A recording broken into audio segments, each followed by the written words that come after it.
has a fundamental issue which we cannot and we must not avoid. And that issue is that of terrorism. Just as, a country has to fix its economic issues, a country has to fix its political issues too. No country is ever going to come out of a difficult situation and become a prosperous power if its basic industry is terrorism.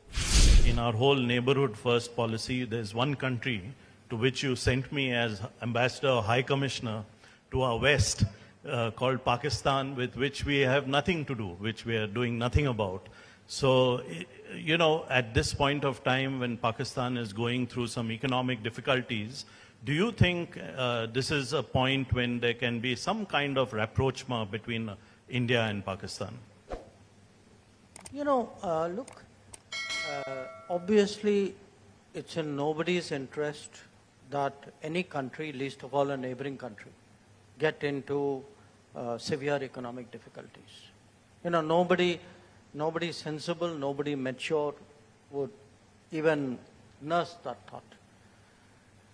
But it's an equal fact that when any country gets into a serious economic problem, that country has to make policy choices and governance decisions to get themselves out of it. Another country, neighbor or non-neighbor or another institution, others cannot solve a problem if you're not prepared to solve it yourself. So let's be clear on the first point, which is that the solution, this is not a Pakistan point, it's a generic global point. Any country in deep economic difficulties has to come out of it through, what the world can do is to provide options and support systems. But the bottom line has to be done by that country, and often it will require very tough choices. Now, I want all of us to remember, we went through this 30 years ago. So it's not something which happens to other people. It also happened to us. It happened to us not once. It happened to us maybe not with the same severity at various other points of time in our modern history as well. But having said that, the reality of this particular relationship is that it has a fundamental issue which we cannot and we must not avoid. And that issue is that of terrorism. Because the moment you start doing these walkarounds, that, let's find a joint statement which will which will get us agreed language. Let us reach out at this point and see where this goes. That's been the talk of the last 75 years. And look where it got us.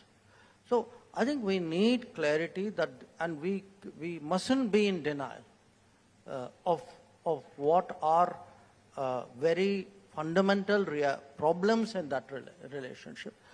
And just as, a country has to fix its economic issues, a country has to fix its political issues too. A country has to fix its social issues. No country is ever going to come out of a difficult situation and become a prosperous power if its basic industry is terrorism. So among the changes which need to be made are also changes pertaining to all of that.